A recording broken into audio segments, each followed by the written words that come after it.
रामपुर नाम का एक छोटा सा गांव हुआ करता था, जहां के सभी लोग खेती बाड़ी करने वाले किसान ही रहा करते थे। और वही गांव के पास वाले जंगल के बीच पीपल के पेड़ में एक चुड़ैल रहा करती थी। और वह चुड़ैल दिन भर तो गायब रहती, लेकिन रात होते ही गांव वालों को खूब परेशान किया करती थी। और उस चुड़ैल से सभी गांव वाले परेशान हो चुके थे। रात होते ही गांव में चुड़ैल चक्कर काटने लगती थी, कभी किसी जंगली जानवर को परेशान पहुंचाती थी, किसी गांव वालों को इतना डराती थी, गांव वाले रात भर सो नहीं पाते थे चुड़ैल के डर के मारे। शाम होते ही गांव में इतना सन्नाटा फैल जाता था कि दूर दूर कोई भी नजर नहीं आता था और सभी लोग डर के मारे अपने अपने घर में बैठ जाते थे।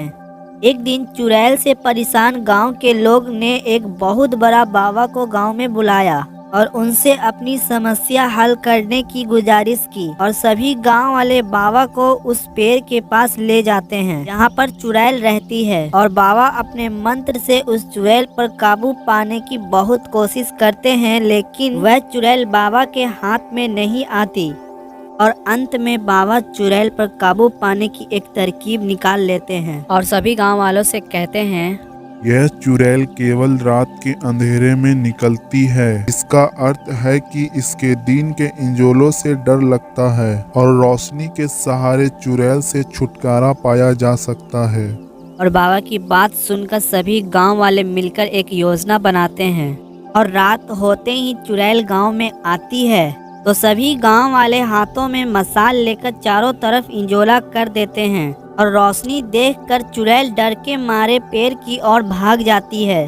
और सभी गांव वाले हाथों में मसाल लेकर उसके पीछे पीछे उस पेड़ के पास पहुंच जाते हैं। और उसी पेड़ के पास जाकर चुड़ैल खड़ी हो जाती है और मसाल के रोशनी से उस चुड़ैल को पेड़ में बांध देते हैं। और चुड़ैल चिल्लाते हुए बोलती है, मैं तुम लोगों को जिंदा नहीं छोड़ूंगी, सबको मार दूंगी। तुम में से कोई भी जिंदा नहीं बचेगा, सब मारे जाओगे, सबसे बदला लूंगी। अरे भाई, क्या देख रहे हो? इस चुड़ैल को उस पेड़ के साथ ही जला दो। हाँ भाई, इस चुड़ैल को जला दो। चुड़ैल ने गांव वालों को बहुत ही परेशान किया है, इस पेड़ के साथ ही जला दो। तो सभी गांव वाले उस पेड़ के साथ चुड़ैल को जला देते हैं। अरे मैं फिर से आऊंगी, तुम में से कोई भी जिंदा नहीं बचेगा।